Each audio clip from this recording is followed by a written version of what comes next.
Hello and welcome to today's Research in Progress webinar, Holding Ground. We're excited to take a deeper dive into two recent balanced supply of housing publications, Reclaim, Remain, and Responses and Resistance to Gentrification.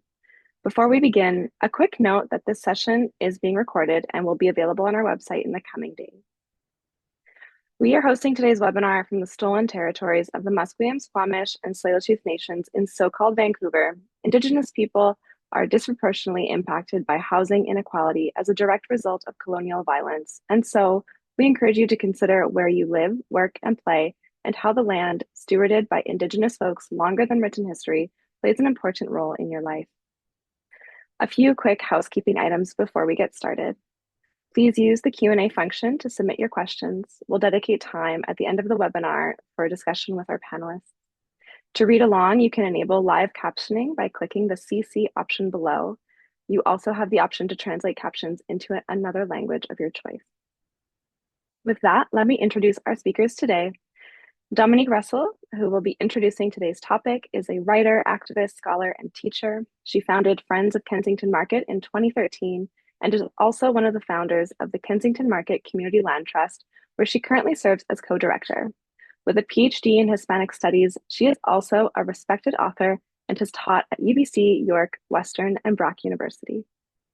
We'll then hear from Jane O'Brien Davis, who will present her paper, Reclaim, Remain, co-written with Nat Pace.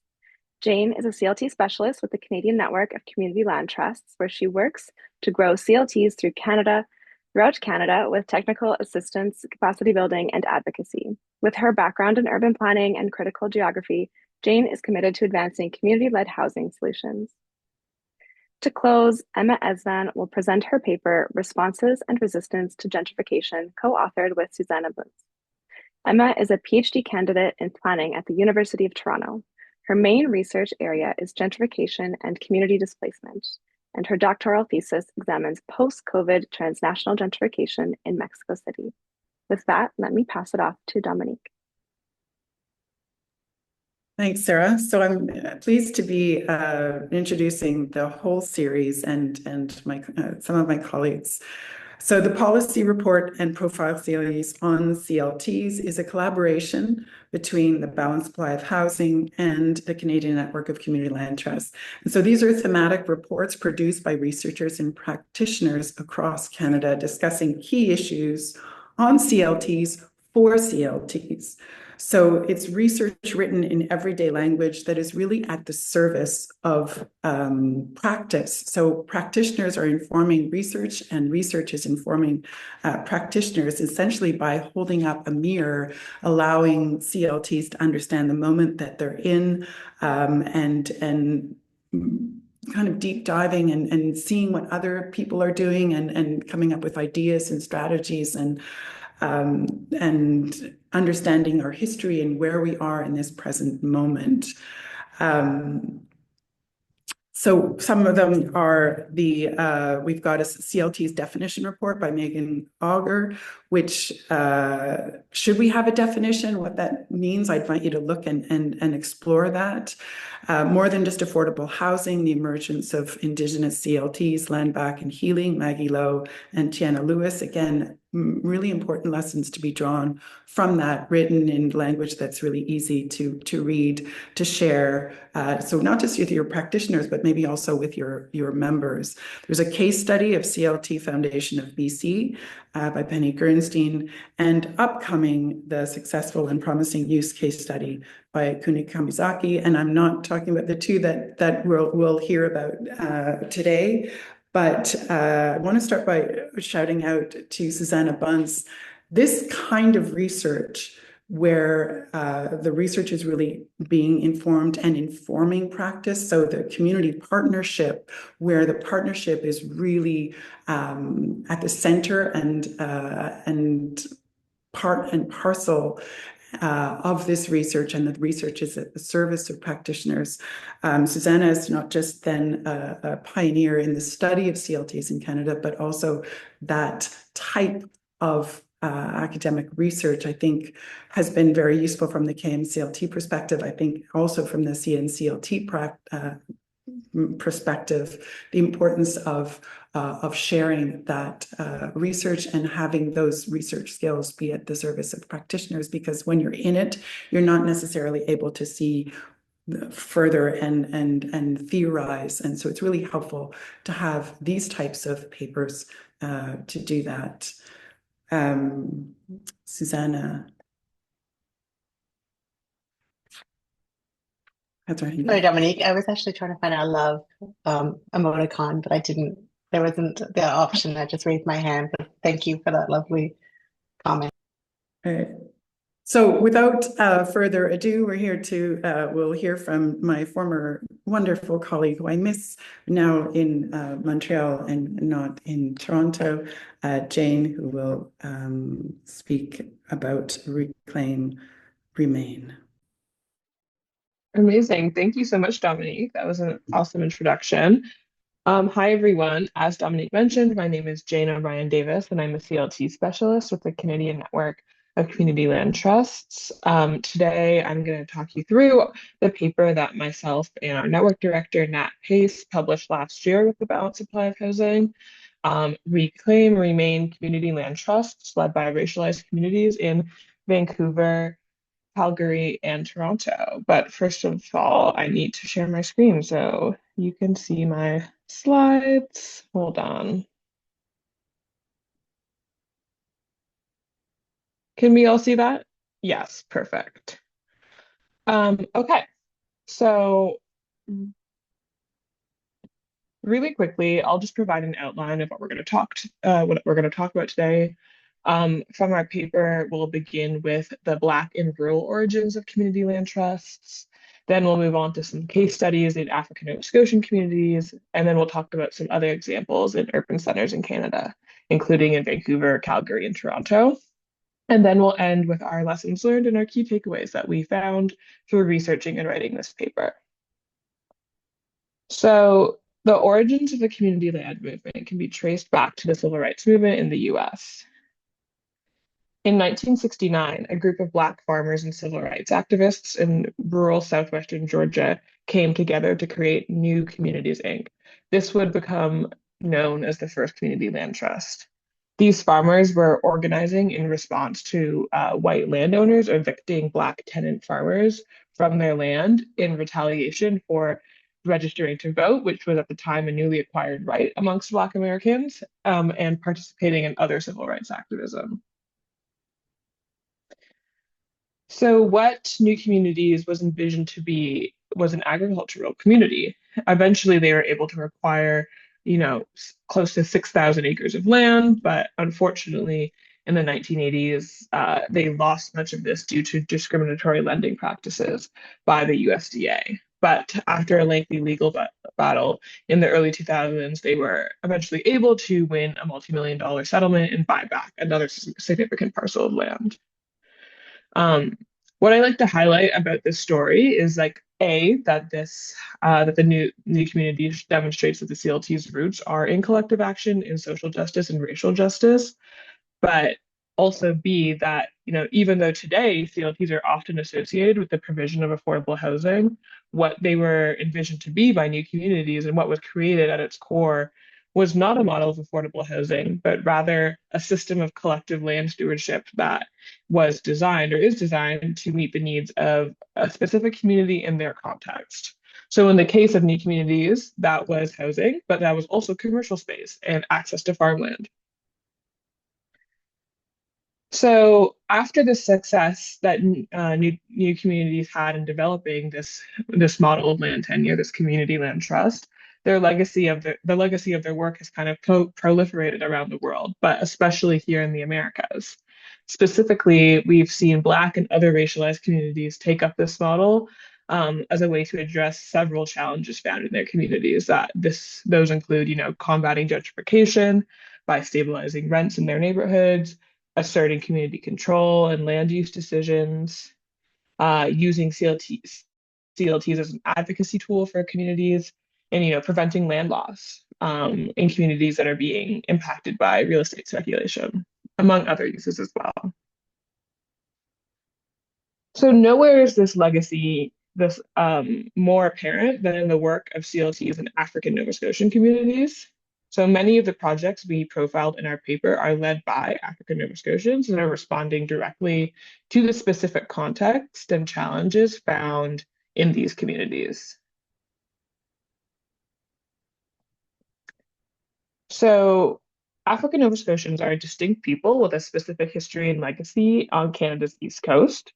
Largely, they are communities of Black folks who trace their history in the Maritimes back to the late 18th, early 19th century. Many of these folks are descendants of Black loyalists. These are Black folks who sided with the British during the American Revolution, and were eventually settled into 52 different communities in Nova Scotia, three of which we'll touch on today as they've now become leaders in the CLT sector. So those are Truro, Weymouth Falls, and Hammonds Plains. You can see here on the map. So just some context setting. Since African Nova Scotian communities were settled in the 17th and 1800s, many of their descendants have lived on land that's been passed down by their ancestors, but without clear title, therefore rendering them susceptible to accelerated land loss. One of the projects responding to this issue, among others, is the Upper Hammonds Plains Community Land Trust.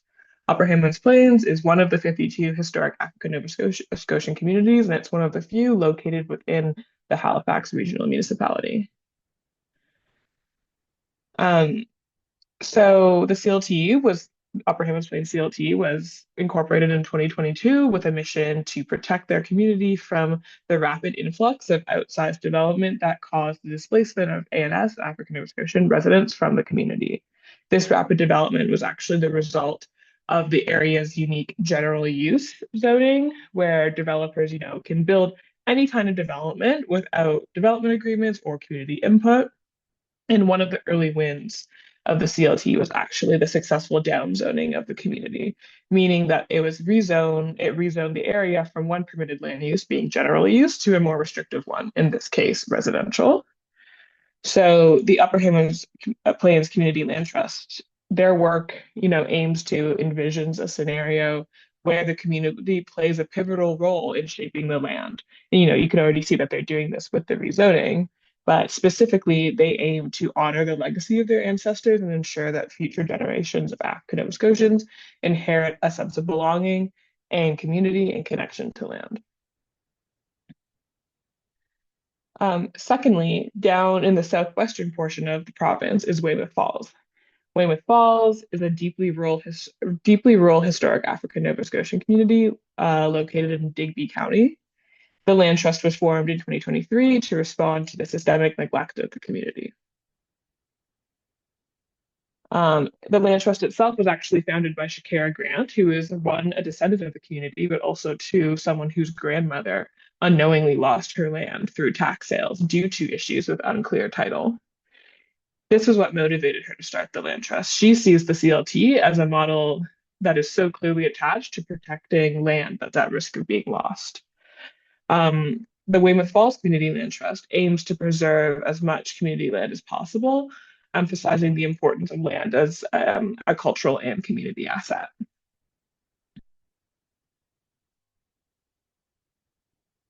Okay. And then in a more urban context is Down the Marsh Community Land Trust. It was formed in 2022 with the intention of reclaiming one of Truro, which is now a town just a little bit north of Halifax, Truro's historic Black neighborhood known as the Marsh.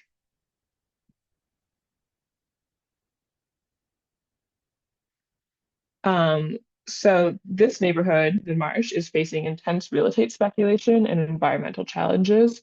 And this is what the CLT aims to address. They want to prevent further displacement and spur the return of the descendants of previous Black residents.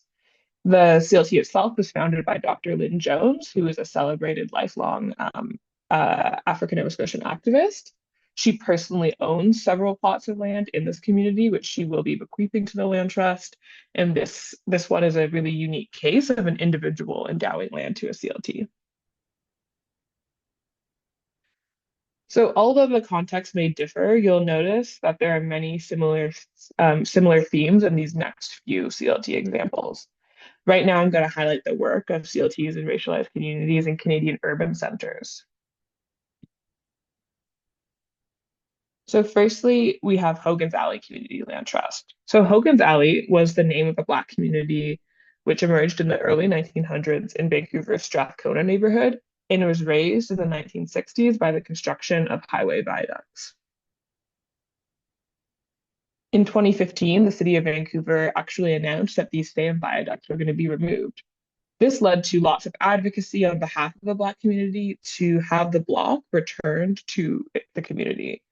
And in 2017, Hogan's Alley Society was founded from this conversation. The organization has been working to incubate a community land trust with the mission to restore the displaced community through the provision of affordable housing, but as well a cultural center. In 2022, the Hogan's Alley Society was able to sign a MOU, a memorandum of understanding with the city of Vancouver to lease this block to them for just that, the development of a cultural center and affordable housing. So if we move slightly eastward, we get to the Calgary Urban Indigenous Land Trust. So the Calgary Urban Indigenous Land Trust is a project that's currently being incubated by the Aboriginal Standing Committee on Housing and Homelessness to serve specifically Calgary's urban Indigenous community. So the CLT was specifically chosen by the Standing Committee to address the needs of the city's urban Indigenous population because of its focus, the model's focus on engaging community and preserving cultural stability through perpetual land stewardship. The Community Land Trust is working to establish, a crucial safety net for urban Indigenous folks that are currently being severely underserviced, particularly within the nonprofit housing sector in Calgary. An early win for this project has been their success in working with the city of Calgary. One of the things that they have been able to do is be included in the city's housing strategy for urban Indigenous, for the urban Indigenous community. Lastly, we have the Toronto Chinatown Land Trust. So the Toronto Chinatown Land Trust was founded in 2023 to address issues of displacement and gentrification. Specifically, they aim to create a community-owned portfolio of affordable housing and cultural spaces to support the longevity of Chinatowns throughout the GTA, the Greater Toronto Area. The defining characteristic of TCLT, Toronto Chinatown Land Trust, is its inspiration from family associations, which are a long established form of community-owned real estate within Chinese Canadian society. So they take the strength of the model that has been developed by these family associations and then implement, a more kind of modernized collective ownership model that is more inclusive and that has more diverse leadership than historically that family associations have. So they're working to incorporate youth, queer folks, as well as ethnically diverse community members. Another unique attribute of the Toronto Chinatown Land Trust is the support of Indigenous cultural resurgence through resource redirection, but as well through adherence to Indigenous governance. For example, the Land Trust governs itself with respect to existing models, exemplified by the Dish with One Spoon Wampum Belt Covenant, which is an agreement between the Haudenosaunee Confederacy and the Anishinaabe to peacefully share and care for the resources around the Great Lakes area. The Land Trust is also exploring different land sharing agreements with Indigenous-led organizations that are local to Toronto. So throughout the interviews and throughout the research process with all of these different organizations that we profiled, they were really generous and offered us lots of advice for prospective CLTs. So some of the common lessons that they shared with us included, firstly, understanding the current landscape of ownership. So really all the CLTs emphasize the importance of mapping local land title to understand current patterns in ownership and inform acquisition strategies.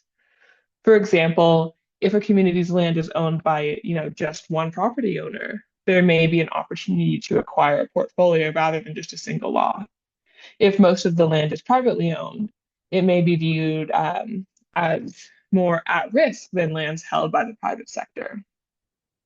In all cases, something that was underscored is that relationship building with landowners is absolutely necessary for the most favorable acquisition terms. Landowners who are aware of and support a CLT's mission might work with the organization with an understanding that, for example, financing could take longer to compile. Next, all of the interviewees really underscored the importance of establishing a clear vision. In any community, there will inevitably be diverse individuals and diverse organizations who may have different desires and goals for what they envision the land trust to be able to accomplish. So early on in the process of organizing a CLT, establishing consensus and a shared vision can decrease conflict later down the line as the organization evolves. One CLT practitioner we interviewed actually recommended holding a retreat early on to align visions and understand the roles and capabilities of each person in each group participating.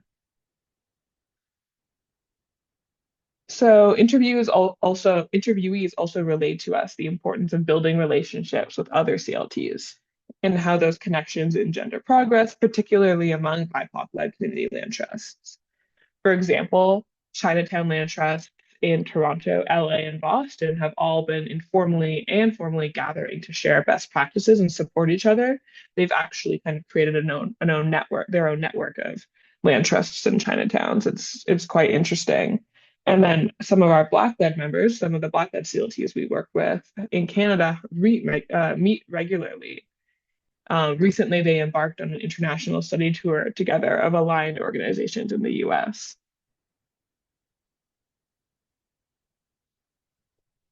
Interviewees included in our profile also frequently cited their ancestors' teachings as a large inspiration in informing their land stewardship strategies. For example, the Calgary-based CLT, the Calgary Urban Indigenous Community Land Trust, works closely with local elders to ensure that their project is developed in line with pre-colonial understanding of human relationship to land.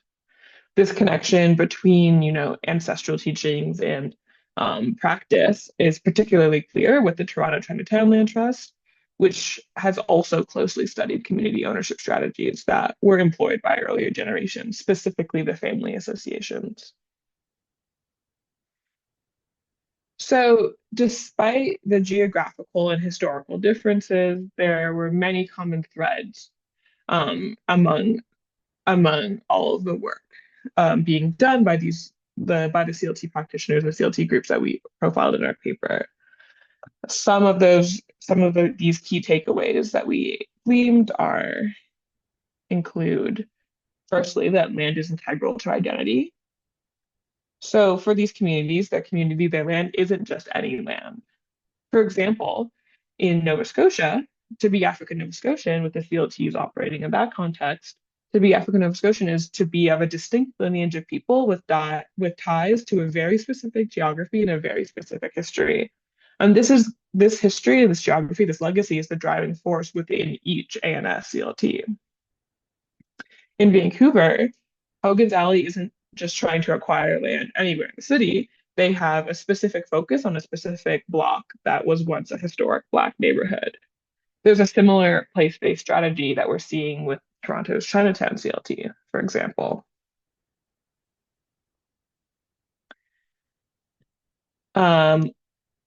Our second takeaway was that organizers are really inspired by their ancestors' strategies for survival. In Nova Scotia, ANS CLTs, African Nova Scotian CLTs, aim to secure land promised to their ancestors. Some of these communities have been, fighting this same fight for over 200 years to have the land title issue cleared up, to have connection to land be permanent and without precarity. In Vancouver, Hogan's Alley CLT has been aiming to rebuild the heart of Vancouver's Black community, a neighborhood that was destroyed by racist planning policy. In Calgary, the Calgary Urban Indigenous CLT includes elders in each step of their work so that the voices of ancestors and elders in the community can directly inform the direction of the land trust. And then lastly, in Chinatown in Toronto, we specifically are seeing them point to family associations as a time-tested model of collective land stewardship, and how that is going to inform how they continue to face and overcome barriers to property ownership within this community. Our last key takeaway was repairing and preventing harms. So for BIPOC communities, CLTs are about much more than just acquiring, developing, and managing community-owned real estate. These projects are rooted in legacies of displacement. All of the CLTs that we included in this paper are in some way using the CLT model as an attempt to repair past harms by the state while striving to reestablish a connection to their ancestral land and protect their communities from further displacement. Accordingly, we see that the state should really play a role in this repair through actions such as, the transfer of public lands or funding for acquisition, development, and operations, or reparative investment in these projects. It's really clear that the CLT model is so much more than just a way to take land off of the speculative market. It is absolutely that, but in addition to that, it's about repair. It's about confronting past harms. So with that, thank you. I just want to conclude by saying this paper is just a brief look into a handful of promising BIPOC-led community land trusts. I implore you to read it to learn more, and there's so many more projects that we didn't include in the paper that we could have, and that's just very exciting. So thank you. Thanks, Jane. I think you just demonstrated the usefulness of these papers, the practicalities. I have so many things that I'm thinking about and want to ask about, but we'll hold off. You also touch on the way that the network, what the CNCLT is doing for all our organizations. So we could talk about that in the questions, but we'll go to Emma. And there's a link here in terms of Jane's talked a lot about displacement and gentrification, and Emma will dive into that. Thank you, Dominique, and thanks, Jane, for a great presentation. Thanks, everyone, for being here. I'm Emma. I'll share my screen. Okay, I hope everyone can see that. Okay, so I am going to present the report that Susanna Bunce and I wrote. So Susanna is an associate professor in the Department of Human Geography at the University of Toronto. And as Sarah said, I'm a PhD candidate in the Department of Geography and Planning at the University of Toronto. So the report is entitled Community Land Trusts in Canada, Responses and Resistance to Gentrification. It's also part of the policy series that was done in partnership with the Balanced Supply of Housing and the Canadian Network of Community Land Trusts. And so our report really looks at CLT through the lens of gentrification, which is one of our common research interests with Susanna Bunce. And so two main questions that really led us to do the research and then that guided our research were, so one, what role does gentrification play as a motivating factor for the creation of CLTs? And then two, how do CLTs respond to gentrification in practice? And the hope is that this research will highlight and fuel the potential of CLTs as a response to and a form of resistance against gentrification. So I'll start by giving a few background elements or like theoretical context about gentrification and then CLT. So first of all, what is gentrification? Gentrification can take many different forms, and the ways it manifests is highly dependent on the context. So for example, urban context versus rural context. But despite these variations, there are some elements and processes that seem to be commonly found in gentrification context. And these elements are particularly relevant for the development of CLTs. So such elements are rising rents and housing prices, changes to residential and commercial landscapes that cater to more affluent residents, and the displacement of communities. And this displacement can be direct, so in other words, spatial, physical, when people literally move out of the area, but the displacement can also be indirect. And that's a more symbolic form of displacement where people somehow manage to stay put, but may still feel out of place or pressured to leave. And so more generally, gentrification can be understood as a process driven by the needs of private owners who seek to make profit. And we really want to highlight the idea that gentrification is not an abstract phenomenon, but the impacts of gentrification are really sensed, experienced, and visualized as communities and neighborhoods undergo transformations, and senses of loss and feelings of being out of place may emerge. And that's the reason why identifying ways to resist or counter gentrification processes that are really implemented by communities themselves is fundamental if we are to protect and preserve communities. And so in the report, we look at CLTs and we ask, how do CLTs in Canada respond to and at times work to resist impacts of local level gentrification? So now that I gave a very brief background around gentrification, I'll talk more about CLTs themselves. So we argue and we think that CLTs can act as a powerful organizational, housing, and land stewardship model to confront and mitigate the impacts of gentrification. Indeed, the main guiding principles of the CLT model and its practices are the decommodification of property, which is in stark contrast with the increased commodification and financialization of housing, which is characteristic of gentrification processes. The CLT model also aims to cultivate social justice in practice and emphasizes community-oriented ownership and land stewardship. And the CLT model also maintains affordability in perpetuity. So in other words, community and affordability, which are two things that are strongly threatened by gentrification, are two key pillars of the CLT model. And before diving more into the relationship between gentrification and CLTs, and exploring more in depth how these guiding principles that I just presented may act as an efficient anti-gentrification strategy, I'll just briefly present the methods that we used to write the report. And so we did 9 semi-structured interviews with CLT practitioners, and these interviews really formed the basis of our findings. You'll see that I use a lot of quotes, and we also have a lot of quotes in the report.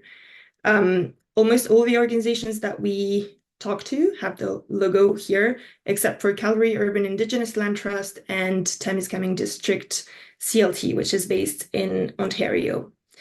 And the organizations that we had the chance to interview are diverse in terms of geographical location. So we have CLTs based in Ontario, Alberta, British Columbia, and Nova Scotia. And they also have distinct identities, with some of them being Black-led, other Indigenous-led, etc.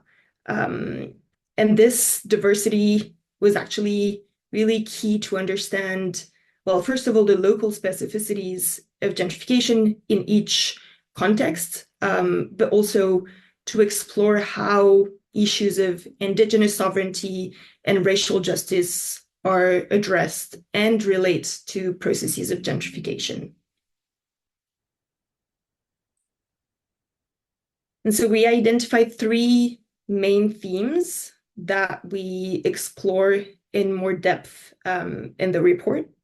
So first, we look at the rising cost of housing and development pressures as common motivating factors for the creation of CLTs. And these two things are direct manifestations of gentrification. So it therefore emphasizes the idea that CLTs respond to gentrification pressures.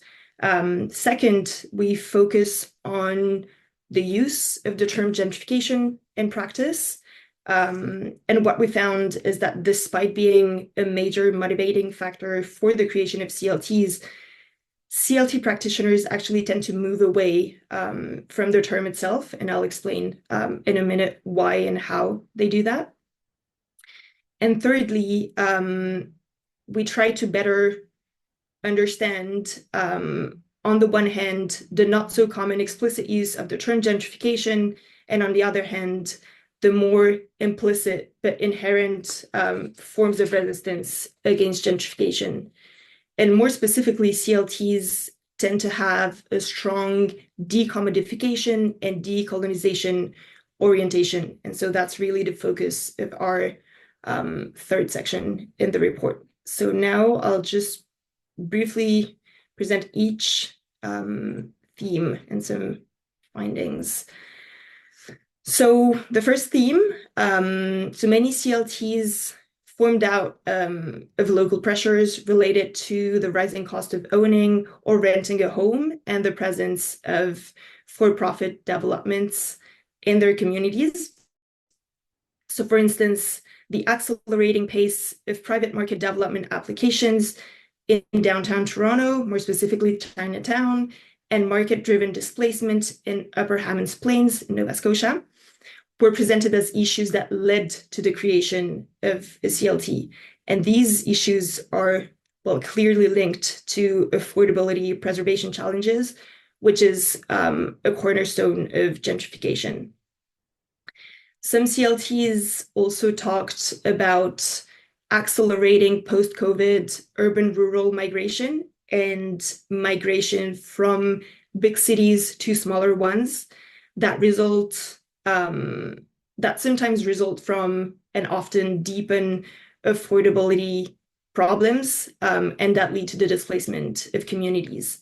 And so, for example, both Muskoka and Hamilton received many residents from Toronto during and after the COVID crisis, and this contributed to accelerating changes in the community. And finally, some CLTs have formed because of specific housing challenges faced by Indigenous and other racialized communities. So for instance, the Timiskaming District Land Trust was formed to, I quote, create Indigenous housing capabilities and Indigenous housing to explore the possibility of creating Indigenous housing for Indigenous women by Indigenous women. And similarly, the Upper Hammonds Plains CLT and Hogan's Alley Society seek to address and respond to the specific forms of displacement experienced by Black communities and aim to really prioritize their unique needs. I'll move on to the second theme, so the use of the term gentrification in practice. And so as I just explained, several interviewees referred to gentrification as the original reason why they established the CLT. So for example, Kensington Market CLT argued that the impetus for the land trust was really directly connected to gentrification and displacement. Chi Tam from the Toronto Chinatown Land Trust also recognizes the value of the term in the context of Chinatown to somewhat highlight the intersection of class and race with really the importance of understanding the term gentry. However, while CLTs do frame their work as a way to counter and resist gentrification, they actually tend to do so implicitly. And there seems to be a generally stronger emphasis on the concept of community. As Kensington Market Community Land Trust explains, I quote, "Our language is not necessarily around gentrification, but it is around community for the community," end of quote. And that's actually, it's precisely this focus on communities that often leads practitioners to move away from the term gentrification itself. So I'll read this quote from Curtis Wiley from Upper Hammonds Plains CLT, which I think is quite interesting. So he says, people use that term a lot in the beginning. I feel like we don't use that term as much anymore, to be honest with you. We used that term at the beginning for sure, because I felt like we had to advocate for the CLT model a lot. But I guess we just don't name it like that anymore. I can't explain why. I think we're talking about things on a much more personal level, and we're very, very on the ground with our community too, and they're not using that language. So I guess we're kind of mirroring what they're using. And so I think this quote is pretty interesting because it demonstrates, well, first of all, the evolution in the use of the term, but it also shows a certain disconnect between the term and the communities that the CLT is trying to serve. And that someone also resonates with the idea that gentrification tends to have a very strong urban resonance, and that's something that was mentioned by Sandy Martin from Muskoka CLT. And Curtis Wiley later in the interview explained that they tend to focus more on how development pressures, more than gentrification itself, are affecting individuals and the community. So what we're trying to show is that even though the term is not necessarily extensively or explicitly used, the CLT model is seen as an anti-gentrification tool, as explained by Jack Ablay from Hogan's Alley Society. So Jacka says that the CLT model is a tool to prevent gentrification because it is about community ownership of land and assets, as opposed to the commodification of land and assets, and removing land and housing or other social infrastructure from the speculative real estate market, and really having it entrenched in the purpose of keeping for whatever purpose you set out for it. But usually it's around affordability and community. And so this leads us to our third theme, which is the idea that CLTs implement inherent gentrification resistance practices. And so the anti-gentrification orientation of CLTs, which relies on the preservation of affordability and a fight against displacement, includes an emphasis on the importance of sharing community-owned land. And in this sense, one major aspect of the CLT model is that it allows for a rethinking of land and tenure.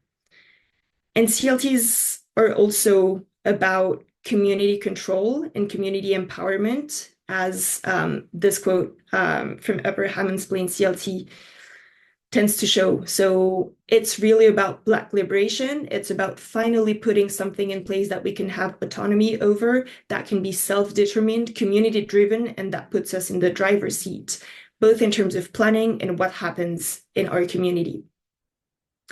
And in addition to this, to the anti-displacement, in addition to being anti-displacement, there is also in some cases, a de-gentrification lens, with really the idea of bringing back the people that have been displaced. And this was something that was really emphasized in the case of Kensington Market Community Land Trust and Upper Hammonds Plains CLT. And CLTs also play a major role in supporting decolonization, as shown in this quote by Caitlin Lucas from Calgary Urban Indigenous Land Trust. So colonization is what I would translate to the concept of gentrification, because overall, Indigenous people lost the viability of the land, the way that it was lived upon, the fact that as Indigenous people, we did not destroy the land to repurpose it. And so this quote really shows that gentrification is understood as a synonym of colonization. And this anti-colonization, decolonization lens may, in some cases, require the use of new and different concepts. And so Lisa Neal from Temiskaming District Community Land Trust really stressed the importance of demystifying the land trust as a Western legal concept and the importance of including Indigenous concepts into CLT practices. And I remember that during the interview, she explained how difficult it has been at the beginning to explain the CLT concept to the communities, just because concept of trust and land do not necessarily make sense for Indigenous communities. So to conclude, there's a strong focus of the CLT model on community-based land stewardship and affordability. The model is really rooted in the reclaiming of community spaces and aims to achieve forms of reappropriation and liberation, both of communities and of space and land. And as such, CLTs are a response to for-profit development pressures and increasing an affordability of land and housing by addressing the intersections of displacement, colonialism, and racial injustice. I think one thing to specify before ending is that this general focus that we have on gentrification in the report should not gloss over some important contextual specificities. Indeed, each CLT responds to housing challenges in forms of displacements that are specific to their own context and community. But the report really highlights the different ways in which gentrification has been understood and interpreted, and the inherent desire to resist gentrification by the CLTs that were interviewed. And so to really show that the CLT model is inherently anti-gentrification, Sandy Martin from the Muskoka CLT really emphasized the idea of defending land and housing as a community asset for community benefit, which is one of the central pillar of the CLT model. And so that's it. We just want to thank once again all our interviewees that are listed here for their very important insights. And you can read our report if you want to learn more about it. There's more quotes and more detail about everything that I presented here. Thank you very much.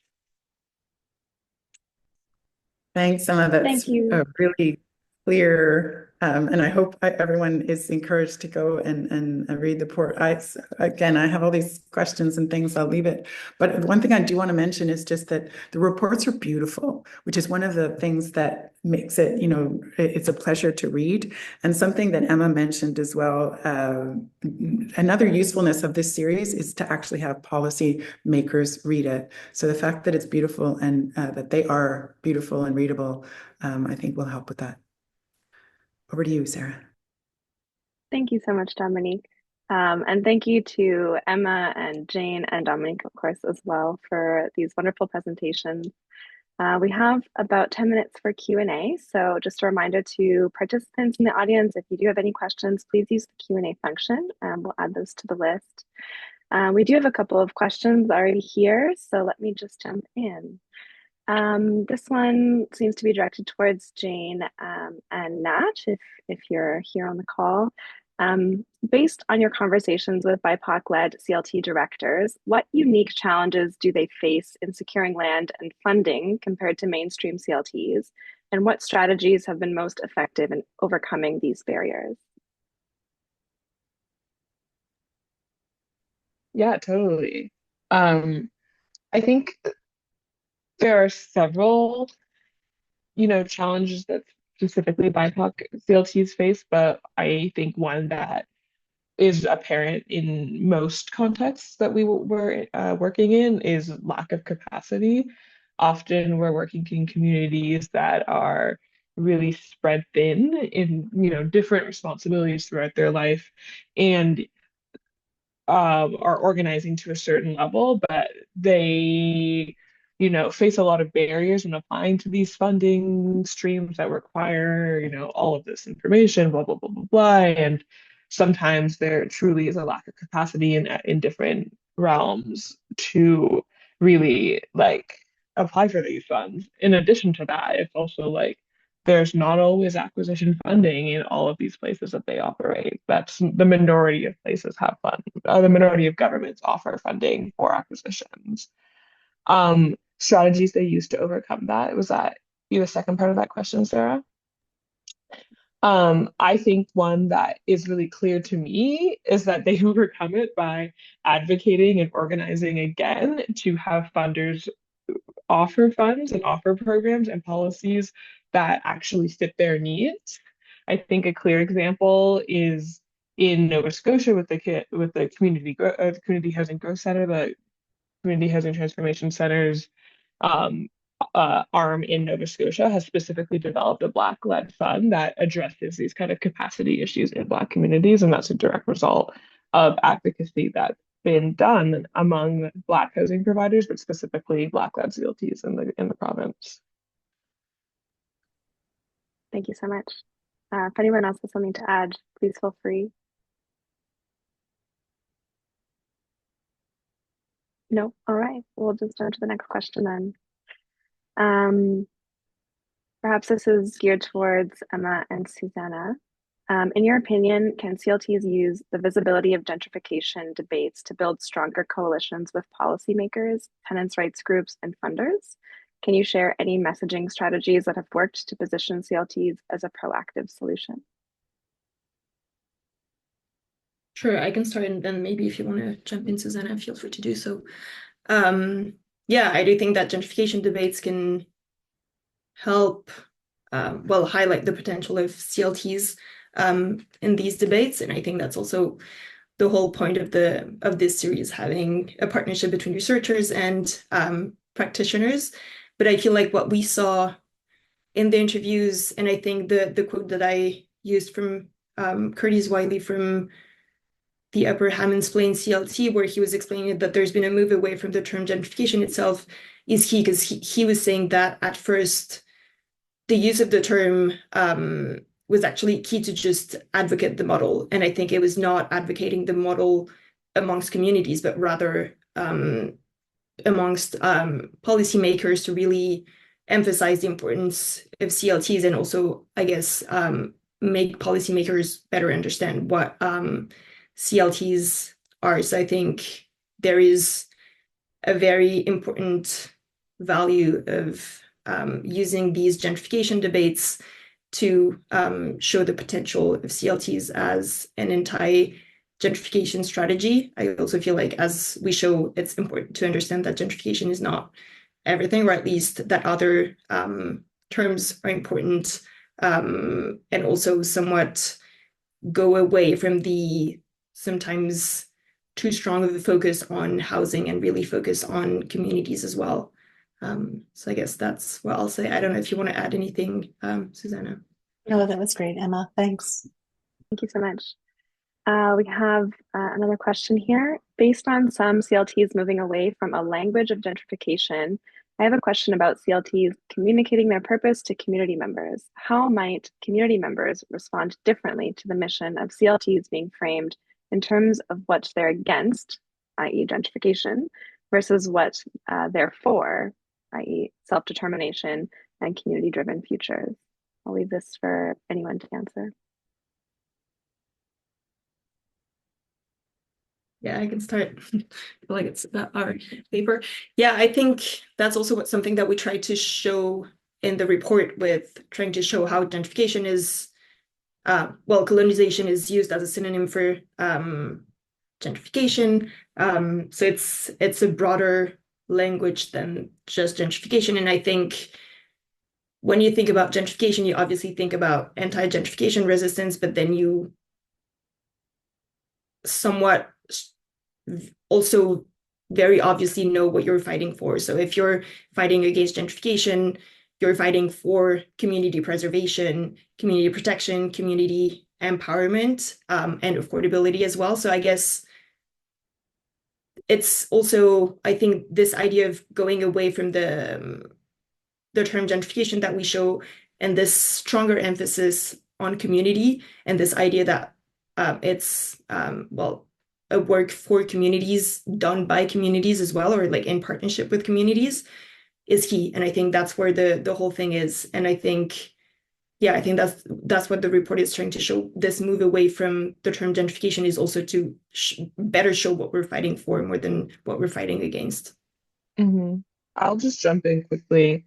Um, One quote that we had from Chi-Tam from the Toronto Chinatown Land Trust was that community land trust is just a new term for something that these lots of these communities have been doing for a long time. So I think framing the work of CLTs instead of, a response to gentrification, but rather a form of community empowerment, or I think Curtis Wiley used the term Black liberation, is allowing these communities to realize that what the aim and the mission of CLTs is something that they're already familiar with and already know how to do. So it just framing it that way and understanding it that way and working towards it that way is just allowing for a higher level of familiarity and comfort from community members.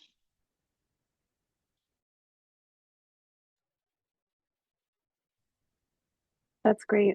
Yeah, I think that it's very empowering to focus on what an organization is for, what they're working towards, rather than working against, although that can be an integral part of the conversation and the inspiration. Kind of in line with this question that we just had, and this again is for everybody.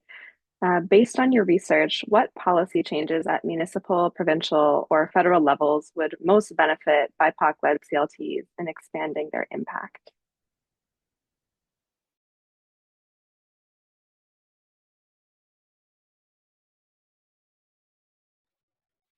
I can go. I think that's something that we advocate at the network for, and a lot of our members do as well. And a lot of our members have their advocacy has, resulted in great in the creation of new policies is further programs and further fundings for acquisition, specifically in the acquisition of existing affordable rental, multi-unit rental housing. Specifically, the advocacy of the Parkdale Neighborhood Land Trust led to the MIRA program in Toronto, the multi-unit residential acquisition program, and advocacy from like CLTs across the country have now led to the federal government creating acquisition funding as well. So I think more funding in the same stream and better funding is something that we could really push towards. I think we can all agree on that one. And I think if I think your question was also focused on BIPOC-led CLTs, and I think it's an interesting point because I feel like one thing that is necessary as well is just understanding the specificities of certain communities and the specific needs. I think also having policies that would target certain communities would be extremely helpful in that sense. Really important to point out. Thank you, Emma. We have one more question, and then I think we'll have to wrap up. This question says, neighborhoods like Parkdale and Toronto are entrance neighborhoods for newcomer and refugee communities.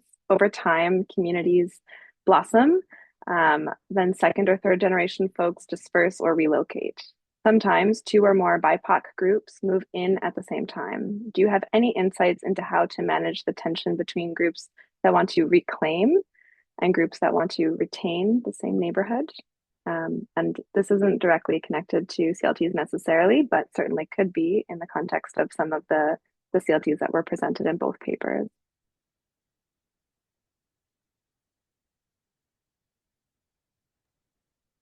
I mean, like, I don't know if my response will answer your question directly, but there are definitely like instances of CLTs with overlapping geographies that have either different or similar missions, and they're able to, find points that they align on and advocate and work together towards those specific goals. I think like the Parkdale Neighborhood Land Trust, for example, as you brought up, like is in a community that's like known to be an immigrant landing spot and is known to be very diverse, but they've kind of used that to their benefit and used the legacies of community organizing that has resulted in several different immigrant communities in this neighborhood to their benefit to create, a really successful organization that was born out of grassroots organizing. So I don't know that there's like specific strategies that we've come up with through our research, but truly just like you can have overlapping geographies and not necessarily competing interests, and then I think one of the lessons that we shared was just like establishing a clear vision early on. And the more voices we have in those early discussions, the more aligned the vision and the work is.